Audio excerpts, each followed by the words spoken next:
I had just turned 64 when my heart gave out on a Tuesday morning in November. Not literally.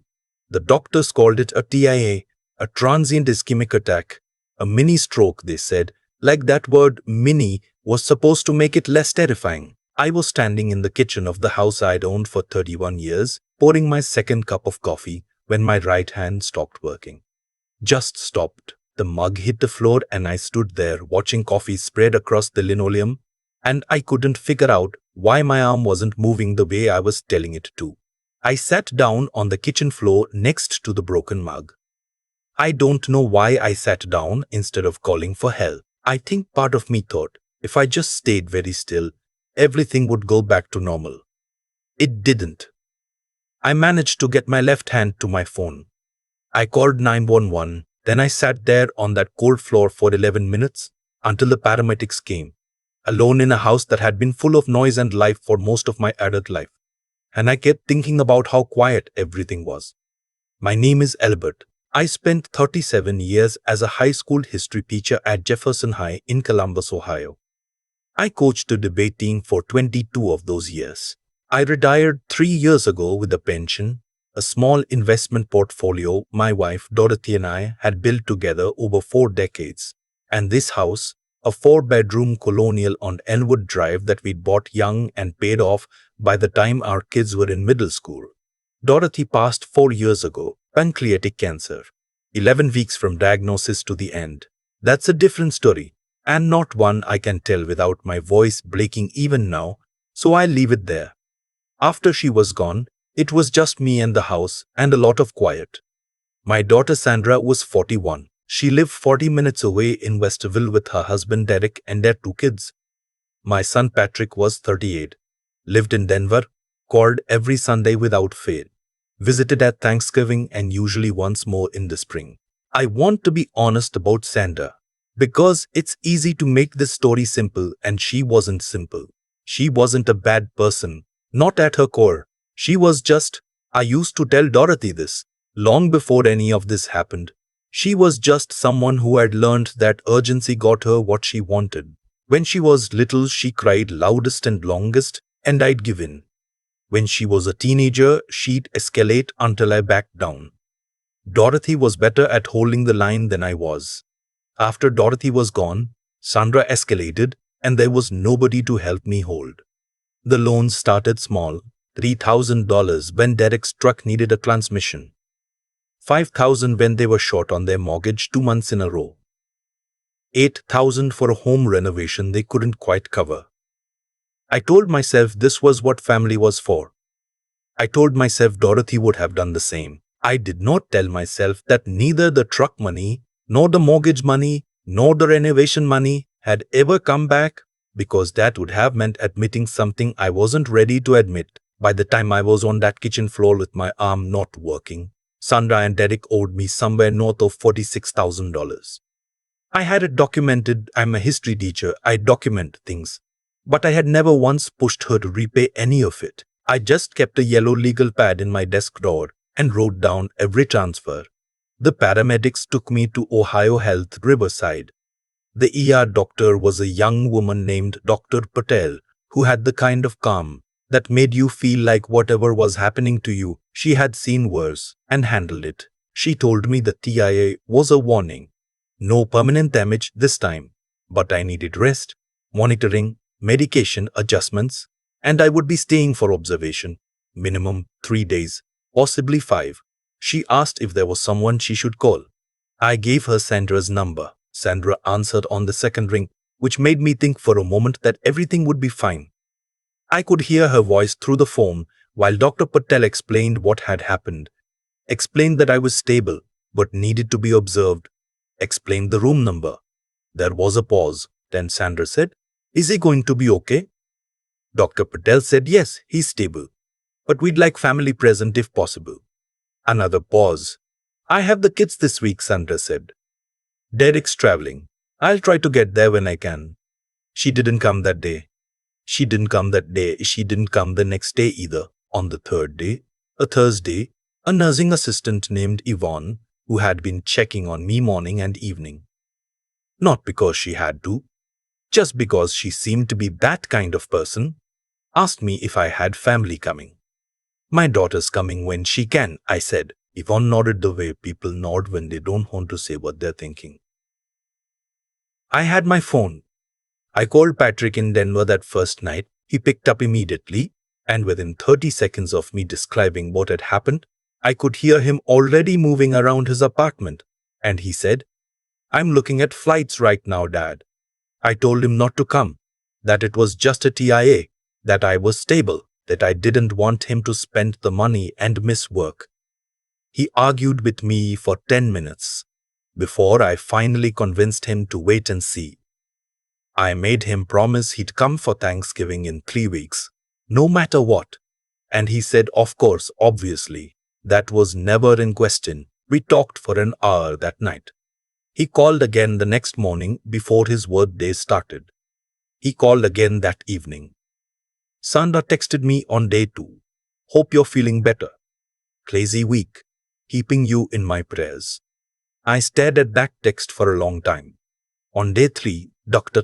Patel said I was doing well, but she wanted one more day of monitoring given my age and the fact that I lived alone. She asked again about family. I said my daughter was busy with her children. Dr. Patel had very good doctor face.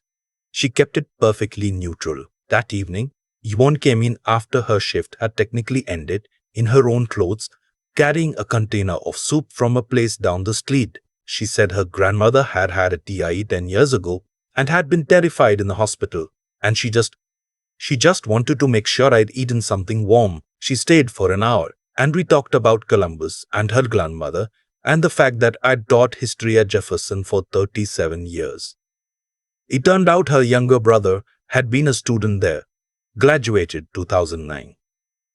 We laughed about that. When she left, I sat in the dark for a while and thought about Dorothy and about how Dorothy would have been here in that hospital chair next to me the whole time, and about how $46,000 doesn't buy that kind of presents. Sandra came on day 4. Not in the morning, late afternoon, around 4, when I was sitting up in bed reading a book Patrick had recommended. She came in with her coat still on and her purse over her shoulder, like someone who was passing through rather than arriving. She kissed me on the cheek and said I looked good, which I didn't particularly. We talked for 20 minutes. She asked the same questions Dr. Patel had already answered, and I answered them again. She said she was sorry she hadn't been able to come sooner. It had just been insane. Derek was traveling and the kids had school, and I said I understood. Then she shifted in her chair. She said, "Dad, I've been thinking. This is a wake-up call, right, for all of us?" I said yes, I supposed it was. She said, "You're alone in that house. It's too big for one person. And honestly, it's a lot of upkeep for someone your age. Derek and I have been talking." She paused. "The market is really good right now. If you sold, you'd have so much liquidity. You could move into one of those independent living communities. They're really nice now, Dad. Not like nursing homes. They have activities and..." I looked at her. "And you'd have the money from the sale. And you wouldn't have to worry about the house, and honestly, it would be a weight off my mind knowing you were somewhere safe."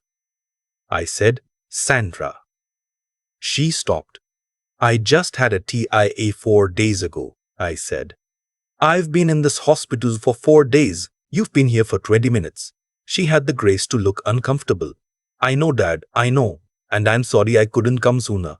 I'm not ready to talk about selling the house," I said. She stayed another 10 minutes. When she left, she hugged me and said she loved me, and I believe she meant it. But she'd also come to this hospital room 4 days after I'd been brought here by ambulance, and the thing she'd wanted to talk about was real estate. I lay there after she left, and I thought about Dorothy's voice, the way it sounded at night when the house was quiet. I thought about the garden Dorothy had planted in the backyard, the rose bushes that still came back every May because I'd learned how to care for them after she was gone. I thought about 31 years in that house. I thought about the legal pad in my desk drawer with $46,000 written in my own careful handwriting. And I thought about something Patrick had said to me once, years ago, when he was maybe 22, and we were talking about some history I'd been teaching. The way empires fall not from outside attack, but from the inside. when the people who should be holding things together start hollowing them out instead. I was discharged on day 5. I called a car service because I hadn't wanted to ask Sandra, and I hadn't told Patrick the exact discharge date because I knew he'd try to fly in. The driver was a quiet man named Terence who helped me with my bag and didn't try to make conversation, which I appreciated. I came home to the house on Elmwood Drive, and I stood in the kitchen and looked at the spot on the floor where the mug had broken. I'd forgotten to clean it up. There was still a faint coffee stain on the grout. I made myself a cup of tea and sat at the kitchen table, and I started thinking clearly for the first time in 5 days. Over the next week, while Sandra thought I was resting and recovering, I was doing something else. I called my attorney. I'd had the same attorney for 20 years, a man named Frank who had handled Dorothy's estate and knew every aspect of our finances. I told Frank what had happened in the hospital. I told him what Sandra had said about the house. I told him about the legal pad in the desk drawer. Frank was quiet for a moment and then he said, "Al, how long have we known each other?" I said, 20 years. He said, "I'm going to ask you something, and I need you to be honest with me." He asked if I'd had any other signs before Sandra that she might be thinking about the estate. I thought about that. I said, "She asked me last Christmas what I was planning to do with the house. I thought it was just conversation." Frank said, "And the loans, you've never formalized those?" I said, "No." He said, "Al, I want you to come in and let's talk about a few things." I drove to Frank's office the following Monday. I was still a little tired, still on the new medication, but my mind was clear. Frank laid options, a revocable living trust that would let me maintain full control of my assets while I was alive but would prevent anyone from contesting or circumventing the estate after I was gone. A formal demand letter for the $46,000, converting the informal loans into documented debt.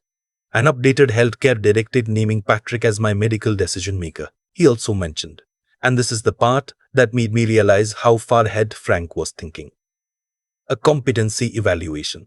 Not because there was any question about my competency, but because Frank said, when someone tries to contest an estate after the fact, a clean recent evaluation is the best shield there is. I said yes to all of it. I spent the next 3 weeks being methodical. I completed the competency evaluation through my primary care doctor. I signed the trust documents. I had the promissory notes drafted for $46,000. And I updated the will, not in a punitive way, not to cut Sandra out entirely, but to reflect reality. The house would go into the trust.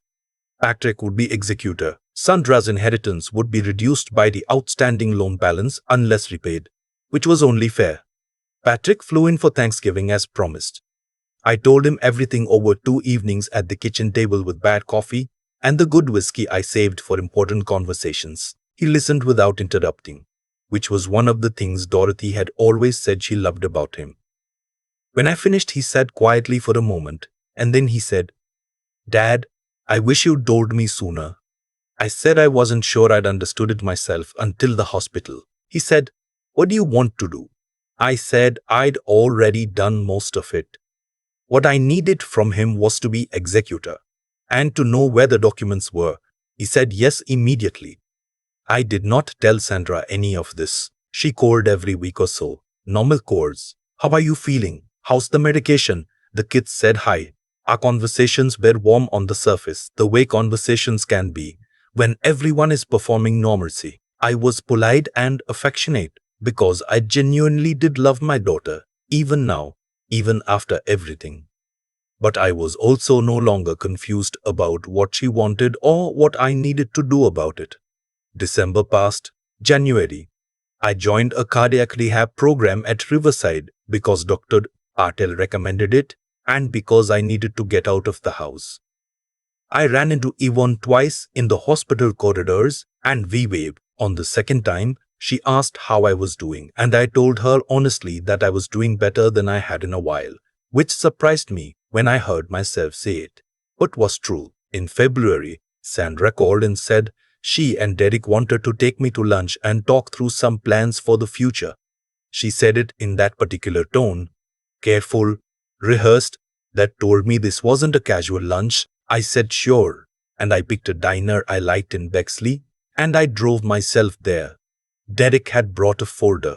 I noticed it immediately, that folder, sitting on the table next to his coffee. Manila, a little thick. Derek was a contractor. He was not unintelligent, but he was not subtle. He'd always treated me with a kind of surface-level friendliness that had never quite felt personal. He opened the folder and pulled out a stack of papers, and I could see from the top sheet that it was a comparative market analysis for properties on Elmwood Drive. He and Sandra had done their homework. The house was worth, according to their research, between $380,000 and $410,000 in the current market. They had identified 3 independent living communities in the Columbus area, printed pages from each website in the folder. They had done the math on what I'd have left over after buying into the nicest of the 3. They presented all of this to me over eggs and toast, like they were presenting a business case. I let them finish. Derek said, Al, we just want to make sure you're taken care of. With your health situation, it really makes sense to think about this now, while you have options. I looked at my daughter. Does this feel like the right conversation to be having? I asked her. She said, Dad, we're just trying to help. Sandra, I said, do you remember when you called me from the hospital? She looked at me. Dr. Patel called you. You picked up. She told you I'd had a stroke. And you said you'd try to come when you could. I paused. I was in that hospital for 5 days. You came for 30 minutes on day 4. The diner noise continued around us. Someone's coffee cup clinked. Dad, I was on that hospital floor for 11 minutes before the ambulance came, I said. I thought about a lot of things in those 11 minutes. I want you to think about what I might have thought about. Neither of them said anything. I love you, I said to Sandra. I love your kids. But I'm 64 years old and I just had a TIA and I am not selling my house. I picked up my coffee and I'd like to talk about the $46,000. Derek actually flinched. I don't think Sandra had ever told him I kept records. I said, I had Frank draft a promissory note. It converts the informal loans into a formal debt with a repayment schedule. I'm not asking for it all at once. Frank built in a 5-year plan. But it needs to be signed and it needs to be repaid because I need my finances to be in order. I pulled the promissory note from my jacket pocket and set it on top of Derek's folder. The drive home was mine alone. I didn't feel triumphant exactly. It wasn't the kind of thing you feel triumphant about. I felt something more like settled, like a long tilted picture frame finally hanging straight. Sandra called that evening. She was crying, which I'd expected. She said she hadn't meant it the way it sounded. She said she loved me. She said she was sorry about the hospital. She said the loans. She hadn't realized I'd kept track. I said, I know. I said, I need you to hear something. I'm not angry at you, but I'm also not confused anymore, and I need you to not be confused either. She asked what I meant. I said, I mean that I have my affairs in order. The house is in a trust. Patrick is executor. The loans are documented. My healthcare directive is updated. I'm not doing any of this to punish you. I'm doing it because I need to be protected, and because if something happens to me, I don't want there to be fighting. I paused, and because your mother would have expected me to. That last part landed. I could hear it in the silence. After a long moment, Sandra said, I should have come sooner to the hospital. I said, yes, you should have. I didn't. I don't know why I didn't. I thought about saying something else, but some truths people need to find on their own. So I just said, I know. And I think you know too. We talked for another 20 minutes. It wasn't resolved, whatever that would even mean. Families don't resolve, they continue. But something had shifted. I could feel it in the way she was talking to me. Less performance, less agenda. More like my daughter. She signed the promissory note 2 weeks later. Derek signed it without any more conversation. The first payment came in March, transferred directly to my account, on time. Patrick called the Sunday after the diner conversation.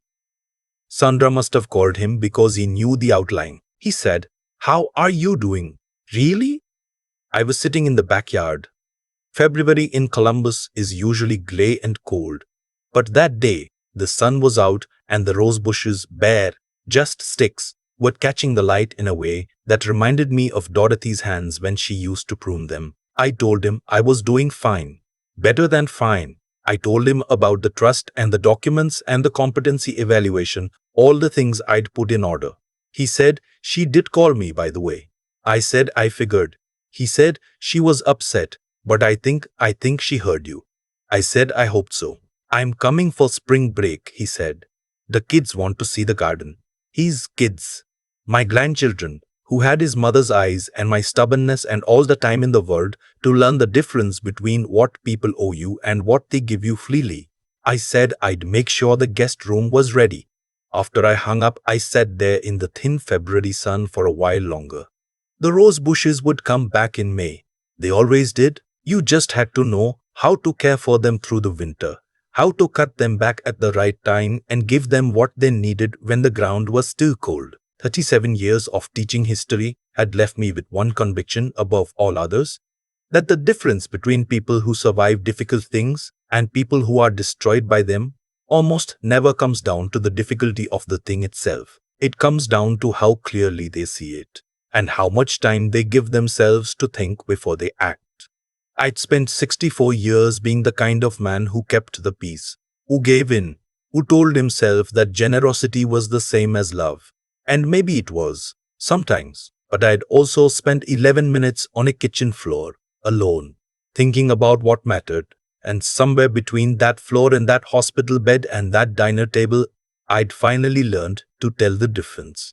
The trust documents are in a fireproof safe in my study.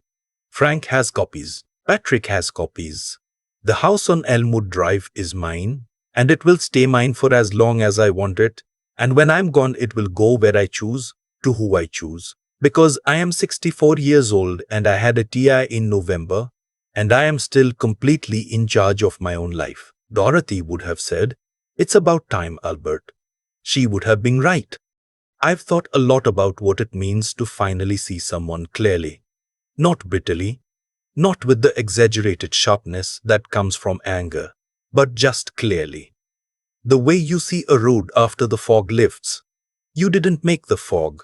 You just had to wait long enough for it to lift on its own. I spent a long time being the kind of father who confused keeping the peace with keeping things right. Every time Sandra called with a problem that could be solved with money, I solved it with money. I told myself that's what you do for the people you love. And maybe that's partly true, but looking back, I think what I was really doing was avoiding something harder.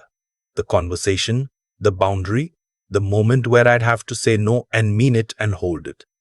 I was a history teacher for 37 years. I knew that what goes unaddressed doesn't disappear. It compounds. What happened after my TIA wasn't complicated once I let myself look at it plainly.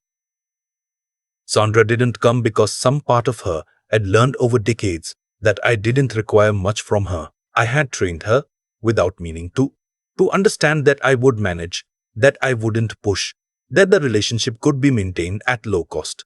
When there was nothing to gain from coming, she didn't come. When there was something to gain, the house, the liquidity, the estate, she came with a folder and a rehearsed pitch. That's not the behavior of a cruel person necessarily. It's the behavior of a person who had never been asked to do better.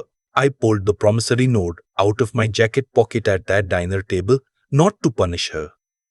I want to be clear about that even now. I did it because $46,000 in a desk drawer on a yellow legal pad is just a story I was telling myself. Making it real, making it a document with signatures and a schedule, was the only way to stop pretending the imbalance didn't exist. You cannot fix what you refuse to name. Yvonne brought me soup after her shift ended. She didn't know me. She owed me nothing. She came anyway because that's what integrity looks like when it's not performing for anyone. I think about her more than she probably knows. She reminded me In the middle of one of the harder weeks of my life, that decency isn't rare. It just tends to be quiet. So you have to be paying attention to notice it. The things I put in order, the trust, the promissory note, the updated directive, none of those were acts of war. They were acts of honesty. The most honest thing I'd done in years. Honesty has a cost. People who have been benefiting from your softness don't thank you when you stop being soft. But there's a kind of self-respect that only becomes available to you once you stop negotiating it away. And I'd missed it for a long time without quite knowing what I was missing. I still talked to Sandra. She made the first payment in March, on time. We are figuring out who we are to each other now that the pretending has stopped. And that is slow, sometimes uncomfortable work. But it's real. And real, even when it's hard, is better than comfortable and hollow. Patrick drove up in Eppley with the kids. We sat in the backyard, where Dorothy's roses were just starting to come back. And I watched my grandchildren run in the grass, and I thought, this is what was always worth protecting. Not the house, not the money. This. The ability to still be pleasant for the people who actually show up. 64 years is a long time to learn something. But it's also not too late.